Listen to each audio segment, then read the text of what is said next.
What's up, everyone? Welcome to another YouTube interview. Super excited to have a new friend, Erik Myers, on with me. And he has a podcast called the Meyers Mindset Podcast. And I said, hey, I'd love to be on the show. How about we also simulcast it? So it's going on this channel. It's going on his Instagram live channel. We've got cameras and interviews going everywhere. Erik, I know you have your standard intro and questions, but like super quick for my audience, what's the Meyers Mindset Podcast all about? Man, that's a good question. So my wife and I are health and fitness coaches. So we really break down, the food, the fitness, that kind of thing. But I really love the mindset of it all. So that's really what we're trying to do here. Just bringing on as many people from different areas too, fitness coaches to personal development to musicians, and just figure out what makes people the way they are, what makes you tick. Where's that fire coming from? Cool. Well, it's an honor to be on, and take it, man. Your show. Awesome. Welcome back to the Meyers Mindset Podcast, your one-stop shop for fitness, food, and facing your fears. I have a very special guest on today, someone I admire a ton. Been watching his videos, his YouTube for years now. If you've been on YouTube in the last 5 years, I'm sure you've seen many of his videos, the top 10 secrets for success, his interviews he's doing. Amazing guy, Evan Carmichael. He coaches entrepreneurs for peak performance. He's on this mission to solve the world's biggest problem, which is untapped human potential. And I read in the book, on a mission to serve 1 billion people. It's a big goal, man. It's an exciting goal. He's also, YouTube sensation, where, again, most of you have probably seen his stuff. He does the Mentor Me series, Top 10 Rules for Success, Believe Life, 7 Ways, 1 Rule. He's always doing these interviews. He's the author of Your One Word, which I just finished reading actually this morning. So I'm really excited to talk about that. And last but not least, he is the fur father of a little dog named, is it Timo? Timo, that's it. Timo is awesome. We have a little 5-month-old golden retriever. And so I'm always seeing the Instagram stories of Timo, which is awesome. Nice, man. Well, thanks for having me. It's an honor to be here. Cool. Evan, for the people who have seen your videos but don't really know who Evan Carmichael is, break it down. Who are you? Kind of what are you about? What's your story? So I'll go super quick. I thought I wanted to be a banker. Got to university, realized that I had an opportunity to join a startup business, became an owner in it, built it, sold it, had a bunch of entrepreneurial tendencies growing up, but because entrepreneurship wasn't at the tip of culture like it is now, and nobody in my family was an entrepreneur, I just assumed I'd go get a job doing something. Had some success with my first business, then became a venture capitalist, then wanted to help out other entrepreneurs. Going through my journey was one of the hardest things I've ever had to do in my life. Talk about mindset and getting through that. And so I just wanted to try to make it easier for other people to follow the path. And that led to my website, speaking, books, YouTube channel. And that's part of my mission, man. I want to help solve the biggest problem in the world, untapped human potential. What's that mean to you? Like, what do you think most people are struggling with when it comes to potential? I just think most people aren't doing the thing they should be doing. Gotcha. Like, I know you're an athletic guy. What's your favorite sport? I love basketball. I was a better swimmer growing up, but I love basketball. I just wasn't very good. Okay. So, like self-aware. Who's the best baller of all time? Best basketball player? Yeah. Obviously Michael Jordan comes to mind. I mean, bottom line, he's the best. Okay, so if you pick Jordan or Chamberlain or Bird or whoever, I would say that it's not any of those guys. I would say the best basketball player of all time is a manager at Starbucks because he never picked up a basketball. Right? And that's the thing. Like, we all have Michael Jordan level talent at something. Most people never discover it. Most people never go on the journey to try to find it. And so they're stuck doing stuff that they hate and they know they're not very good at and they don't want to excel at. I think most people wake up and drive to a job that they don't want to do. And they do it because they get, stuck in their excuses and stuck in their life. And I think what I'm trying to do is help people unlock what that thing is so that they can go off and be Michael Jordan at whatever it is they want to do. I gotcha. So do you think, I remember in your book, like during that, from your one word, that big challenge you had at the beginning of almost quitting your business, your parents were there. Do you think did your parents always really support you in going after it? Or is it something you just developed on your own? So my parents always supported my dreams. I think that's one of the great things that I'm super grateful for, super happy for. In my office, I have a giant picture of them behind me on my wall, and I'm about 8 years old in that picture, and they're kind of standing next to me, and that's what I look at every day when I come into the office. They didn't teach me about business, but they just taught me to believe in myself. And I think we end up trying to be like our parents or emulate them, or we do the exact opposite. Like we never want to be like them. And since you're a basketball fan, there's two stories in the book that I tell, two NBA All-Stars. And one of them is like, I learned everything from my dad and my parents, and I love them, and I want to be exactly like them. They helped drive me to be in the NBA. And right underneath the story of another guy who's also an NBA All-Star, who's like, I hated my dad. Like I never saw him. He was never around. I never want to be like him. And they're both, NBA All-Stars. It's just their story and their path is different. And so I think we take a lot from our parents. We either want to be like them or we want to fight against them. Luckily for me, I took a lot from them, and I credit them a lot for me having the courage and confidence to go out and do the thing I want to do. You kind of just touched on this, but for those people that didn't have that support, whether it's parents or other adults, what would you tell them? Like, what advice would you give them? So environment is super important. So if you are around negative people who are just telling you that you'll never succeed, then chances are that's the person you're going to become. And so, if you weren't born into a great environment, and listen, most of the people, I wrote a new book, Top 10 Rules of Success, studying like some of the most successful people of all time. A lot of them grew up in terrible environments and in worse environments than what your listeners are going through right now. The key is you have to surround yourself and create a better environment for yourself. And the good news is it's never been easier, right? So as an example, if somebody is in a really broken environment, it's just everybody's toxic, everybody's negative, nobody's chasing their dreams, they're all just saying they're stuck in their life, and you're the person who's saying, no, like I want to break free of this situation, I want to go off and do something better, and everybody's killing your dreams. But listening to Erik, right, listening to the Meyers Mindset podcast, like helps keep you motivated, helps keep your mindset up, right? If that's a thing that gets you feeling pumped up, then every day listen to the Meyers Mindset podcast, right? Erik's going to bring it. And so like start your day with that. So finding the thing, and we've all had it. We've all had days where like you're fired up, you're motivated, you're hitting the gym, you're crushing your goals, you're doing the thing. And then what happens is life gets in the way, your mindset takes over, you're back to the old habits. And that's the biggest thing with entrepreneurship is like you're on fire one day and then you have a week off or a month off, and then on fire, right? So just to reverse engineer the thing that gets you feeling motivated, bold, confident, unstoppable, because we've all had that. Whatever that thing is, whether it's watching videos or reading a book or listening to a podcast, like start your day with that every single day. It will dramatically improve the chances of you becoming successful. I love that. So you're doing a lot, man. What helps you keep, I'm sure like with so many projects, so much going on, like what habits help you out? What are your kind of your tricks, your habits? Yeah. So I don't wake up like extremely motivated. I don't wake up like, yes, I'm awake, right? Like that's not me, right? Maybe some people are like that. It's just not me. If you follow my Instagram or Snapchat stories, you'll see like I have a morning message, but I wake up, I'm tired, man. I got bags, I may not have slept well last night, whatever it is. It's the morning routine. It's the environment and the morning routine. So the first thing that I do, I wake up, I go to the bathroom, and I bring my book with me and I read my own book, The Top 10 Rules, and I read one page. And on that page, there's 2 ideas from a genius entrepreneur. And whether you take that idea or not and apply it, just being around the Steve Jobs and being around the Elon Musk and just how they think just seeps into me. I find it helpful. And then it makes me want to go off and do something bigger. Then in my office, I have, the pictures on the wall of people who inspire me, that if you walked into my office, you may not know half the people on my wall. It doesn't matter. Like these are people that inspire me to want to do greater things. And I think it's so important because it takes a lot of energy sometimes to build yourself up.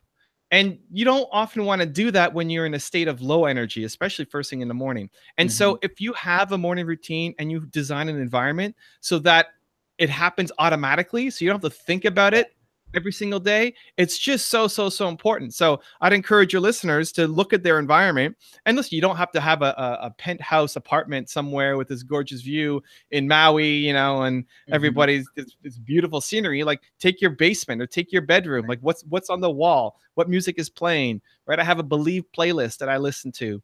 Right? And the songs that get me fired up. And like, it doesn't matter what the song is because they're all personal to me. Like, you have a playlist for yourself. Like, put that on in the morning. Right? And so all these things just happen automatically.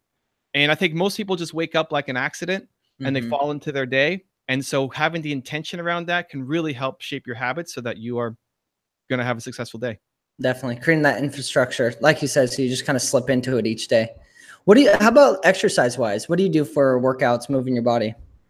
So I have a personal trainer that I work with 2 times a week, and he comes over Monday and Wednesday at 5 o'clock. My wife and I train together. I like having a personal trainer. I find it holds me accountable, and I don't have to think about what I need to do. Yeah. He tells me what I need to do. He keeps track of the weights and the sets and all that stuff, and I just show up and do it. So for that, as for an area of your life that you might be weak on, it's nice to have somebody to push you. You know, in business, I don't need that, but in the personal training side, I do. I track food. Everything that goes in here gets tracked. MyFitnessPal. Yeah, I'm on that. And I have goals that, you know, he set for me, and calorie targets and protein and fat and all that stuff. And so, you know, 6 days a week, I'm tracking and putting it in there. And Saturday, I do what I want. And then normally during the week, I have a target of 600 calories on the bike. And then 4 interval sets on what's the speed bike?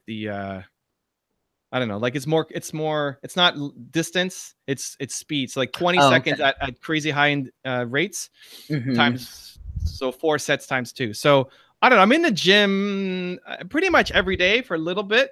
If it's just doing 30 minutes on the bike, then that's it. 30 minutes when with my trainer is about an hour. And that's 5 to 6 days a week. Awesome. I'm gonna pivot a little bit here. What's one thing, especially like your viewers, people who see you, what's something like most people just don't know about you? I mean, you're a pretty open book, but is there anything just like a weird thing about you or just different that you don't talk about often? What's weird about me? There's probably a lot. I'm on a trampoline all day long. Okay. Are you on one right now? I'm on a jumping trampoline. Yeah. I thought you just like had too much coffee or something. Yeah. No, I'm on a rebounder. So when I'm on interviews, especially when it's video, I try to calm down and not bounce too much. But normally during the day, like I'm up and down all day long, rebounding, get the lymph system going. My wedding ring is too big for my hand. So I was heavier when I married my wife. And since going on my fitness journey, I lost some weight. And it just like it falls off my hand. And so constantly, like, I wear it on my thumb a lot. Yeah. It kind of fits, and I like the fidgeting. So if I'm thinking or doing interviews, I'm often fidgeting, sometimes on camera, sometimes off with my wedding ring. So there you go. I'll give you 2. There we go. This is did you find it like uncomfortable at first wearing a ring? How long have you been married? So we've been married probably 4 years. We just passed 5 years together. Yeah, it's weird. It's still weird. I can't use my mouse with my ring on if I'm doing something detailed. If I'm doing Photoshop or playing a game or something, I have to switch the ring over to my left hand. Yeah. It takes, just like anything else, it takes a while to get used to. You get a new haircut, it takes a while to get used to. But after about a week, like, I don't know, I found you get into it. Yeah. Yeah. It's something like guys don't talk about often, but the first like year, probably year and a half of like being married, I've had to switch to like the workout ones now, like the silicone, you know, like, so it's a little more comfy. But I was like, my wife's like, why are you always taking it off? I'm just like, it's not natural. It's weird for me. You know, I guess just like you said, like anything in life, when we start doing it at first or switch it up, it's always going to feel a little awkward.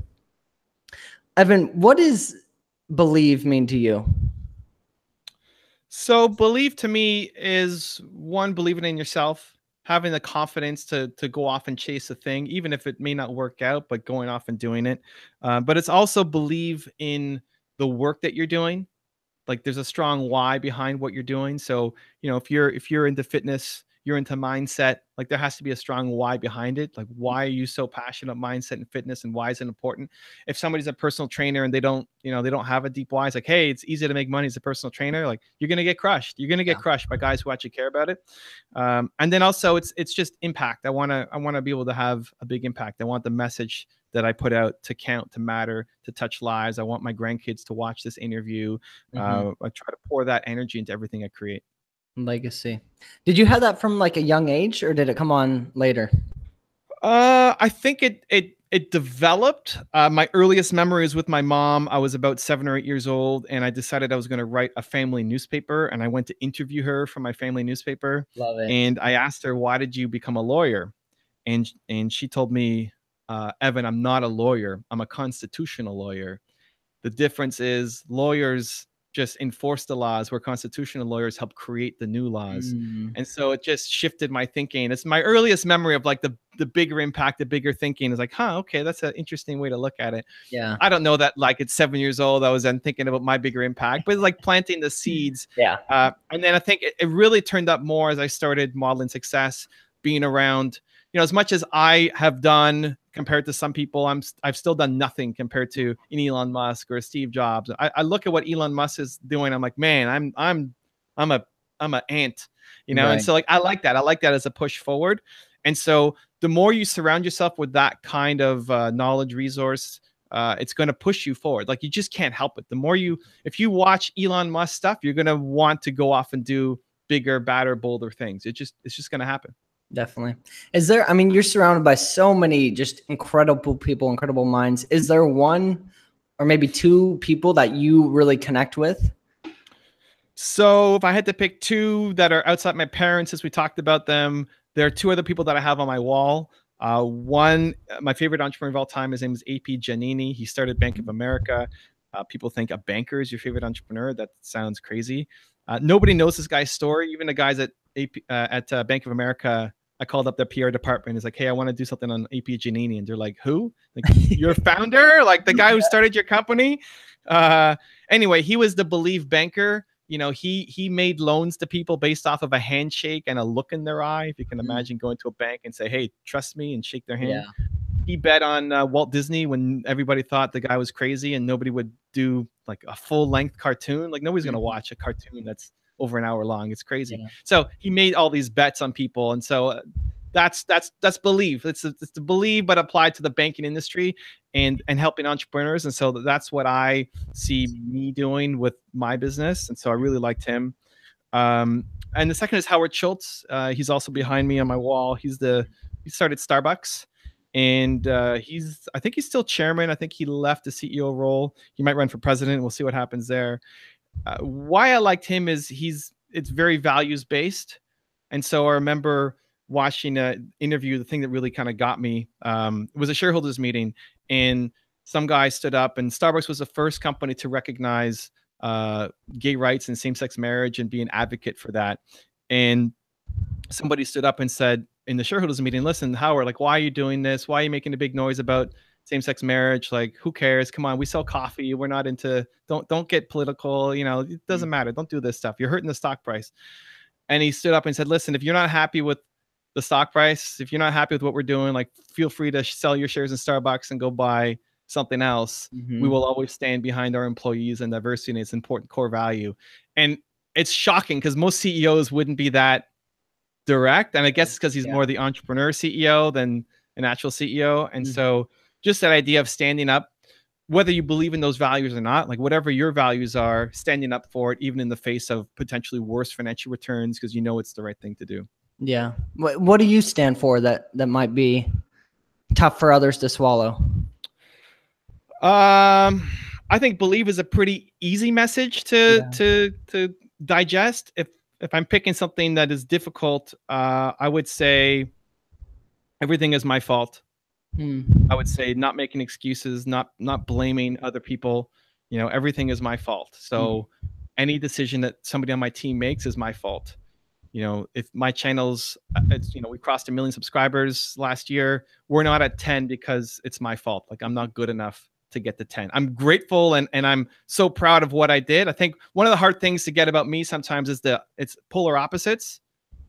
Like, I feel like I'm just getting started and I'm nothing and I'm on YouTube and I should like I want to get to 10 million and 100 million subscribers. Like I still have so much to grow.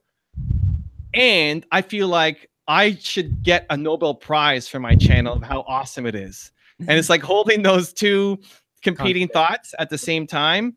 Because when I'm hard on myself, people will say, Evan, like, what are you talking about? You have such a great channel. Like, of course I do. My channel kicks ass. Like, what are you talking about? I love my channel, but I still have to go. And so people have a hard time kind of getting the opposite ends of the spectrum that I often come from.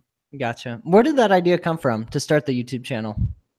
It came because, one, I'm a visual learner. And so I liked video content more than reading an article or listening to a podcast. Podcast is actually the hardest thing for me. Just hearing it makes it really hard. You know, when you suggested, like, we're doing this as a video interview, when you suggested doing the podcast, like, hey, how about we also do it as a video interview on my channel so I can see you? Because I like it better. Like, even though it's going as audio only to your audience, I want to see you. It just makes it easier for me.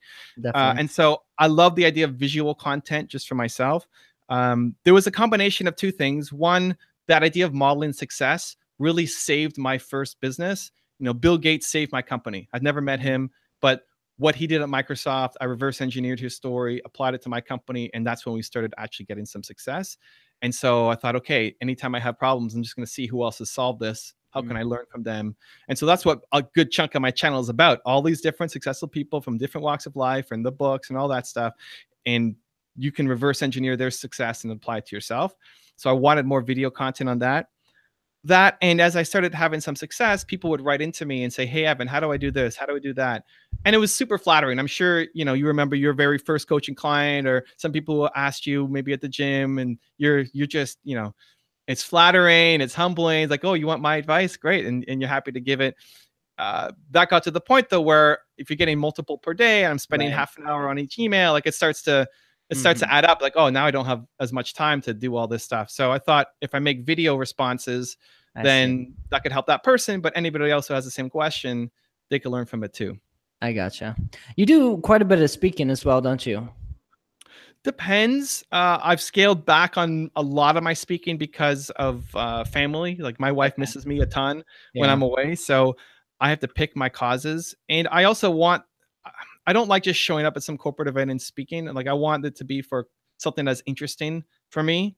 So last year, as an example, I guess it's 2016 now because we're in 2018. I went to Madrid and I was asked to keynote an event for all the heads of the libraries across the world. So, like, the biggest libraries across the world, here are their heads, their directors, and libraries are trying to stay relevant. Like, how do we stay relevant in social media era, Google era? I was like, that's a pretty cool challenge. Yeah, you know, absolutely. If I can go there, and if 3 of those 500 people get sparked with something, that's a cool challenge to take on. So it's also because it's so important. Like, I put so much pressure on myself. If I go to Madrid to do this speech, that's almost a week out of my schedule. Right. I want to go early. I don't want to be super jet lagged. You know, I'm not doing touristy stuff. I'm lining up meetings. I'm getting to know the people there. I want to give the best possible value. And then I come back and I'm jet lagged. And so I'm losing time. In a week here, I could do so much damage. Right. And I'm giving all that up so I can go and speak to 500 people. Those 500 people better be insanely moved and do something huge, or I wasted my time. Like, I don't care that I got paid to go and give that speech. And so I put that much pressure on myself. And most of the time, the equation doesn't balance out. You know, it's like I could do more damage, have a bigger impact, just staying here and making more videos. Gotcha. Do you get the, like, excited butterflies? I've done like a couple speeches. Is it something like you really love, or is it just kind of like doing a video, you know? I love the after.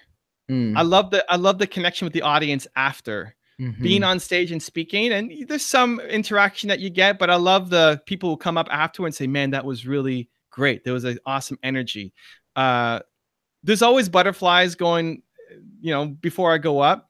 I love it when the person before me sucks, right? Or is great. Either one, actually. Like, I always use the person before me as like, this guy sucks. Like, oh man, I need to wake up this crowd because I'm falling asleep. They're falling asleep. You know, the last one I went to in Paris, the guy before me was super boring, just reading slides. And so when I was called up, I jumped onto the stage instead of taking the usual kind of staircase around. She's like, okay, guys, we're going to wake up, just totally change the vibe.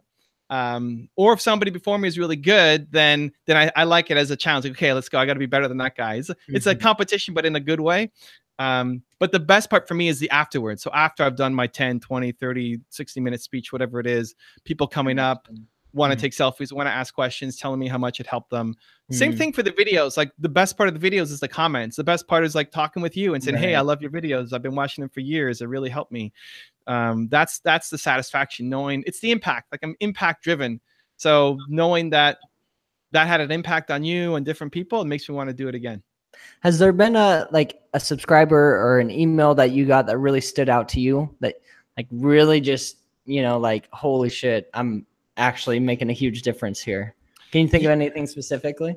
Yeah, so I mean, I always pick out ones that are extra special, and I share it with my team on a weekly basis. We have a Facebook group, and I share it there because a lot of my team, they're behind the scenes. They don't get all of the admiration, and so I want to share it with them. There's been a lot of great stories.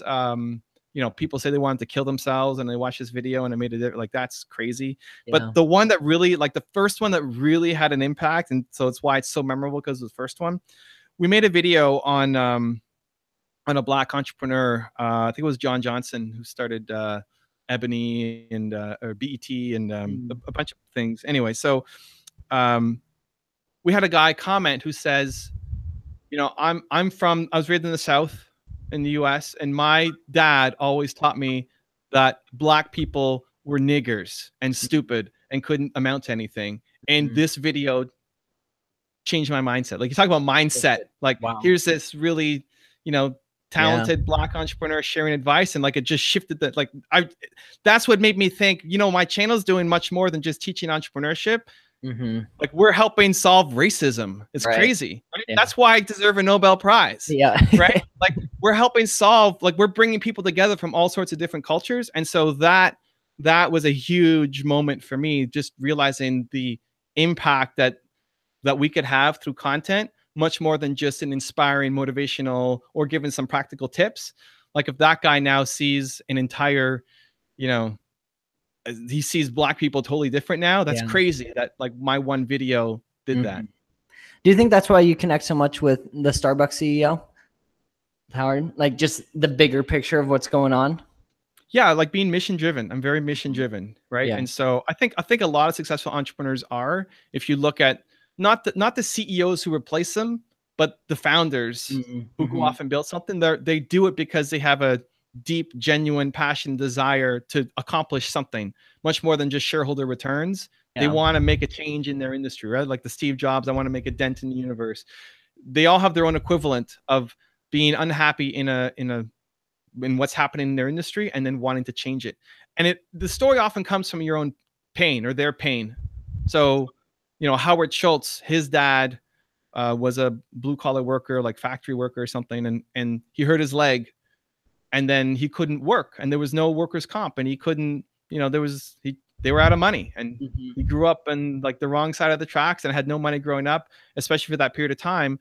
And so Starbucks, when he got it going, was the first company to offer full medical benefits, even to part-time workers.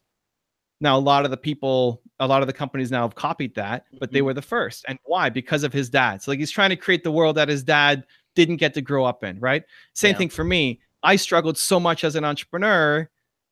I had such low self-esteem going through the first part of my business that now I'm trying to make it easier for everybody else. Gotcha. Right? So like, your journey, your mission comes from the pain in your past that you want to fix, where everybody else comes after you. Definitely. And I'm sure, the roller coaster of this whole thing, you've had your fair share and some of ups and downs, everything in between. What's been maybe like the biggest challenge you've had, and how did it make you into the person you are today? The biggest challenge, this is the mind twist. Like, the biggest challenge is still self-belief. Like, it always is. Every obstacle that I felt as a challenge is really just a mental one. It's never an issue of resources or the right contacts or anything else. It's just believing that I could. And my one word is believe. And every time I've hit a new milestone in my career or life, it's come from smashing a belief about myself that I'm not capable of doing that. I had a conversation with an entrepreneur where I was talking about the future growth of my channel, and I want to work with a Steven Spielberg type to make videos on my channel. And he's like, well, why can't you? Like, I'm not saying you can't go work with Steven Spielberg. I'm like, I know, Mark. I'm saying I can't. Like, I don't believe I can work with Steven Spielberg or Tarantino or like anybody on that size. Like, I haven't made the leap in my own brain of how I can get there. And so it's a never ending battle. Like, it's an ongoing thing. It's just your comfort zone expands a little bit every single time. And I'm trying to hack. How do I blow it up to even bigger proportions, right? So I hang around like an Elon Musk who wants a backup plan for the universe, right? And let's go to the moon or go to Mars. So it's the biggest strength and the biggest weakness. I gotcha. Well, Evan, I got just one more question for you. Let's say you're at the end of your life on your deathbed. You get the microphone, you get one message you really, really want people to know in their gut. I have a feeling of what it's going to be, but what would that message be? What would you tell everyone? You know, so I was asked yesterday if I had 7 days left to live, what I would do with those 7 days. And it kept me up last night. I didn't get a lot of sleep last night. So hopefully, Erik, I'm not up all night now thinking about what you're asking me here today. I think believe is the easy answer. I think believe is, believe in yourself, believe in what you can do, believe in your potential. So the curveball I would throw is make it important. Like, make today count. Stop thinking you have so much time. When I said I want my grandkids to watch this interview, I do. Like, I want my grandkids to watch this interview. If you approached every single day as I want to create something really important today, not tomorrow, next week, or the next month, but like today matters. Yeah, I have these dreams and goals, and you feel like you have infinite time, but you don't. Like, the window's going to close, right? Like, YouTube right now is a great window for me, and I'm pushing as hard as I can. So I do 3 videos a day, because in 5 years it won't be there. That opportunity is going to be somewhere else, and so I'll have missed it. And so many people think they have infinite time, and then the window closes on them. So like, today matters. Like, this podcast matters. What people do when they're listening, they matter, right?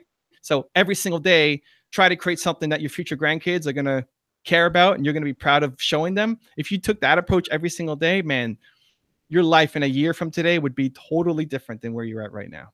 That is Spot on, my man. That's so fun. That's what I think about all the time, as well as like, I want, just like you said, I want my grandkids to listen to this. It's the legacy, the bigger picture of what you're doing, breaking it down to daily. So, man, I appreciate it so much, Evan. Thank you. For everyone listening here from our podcast, make sure, if you're not already, subscribe, check out Evan's channel. Jeez, words are tough today. And where else is YouTube the best place for people to find you? Yeah, YouTube. YouTube is where I think I'm most well known, or the books, Amazon. If they want a one-on-one me, Twitter, Instagram, Snapchat, I'm usually doing video messages, replies. So awesome. That's a good place too. Evan, thank you so much for your time, man. Really appreciate it. Thanks for the love, Erik. Keep it up. All right, man. Have a good one. Cheers.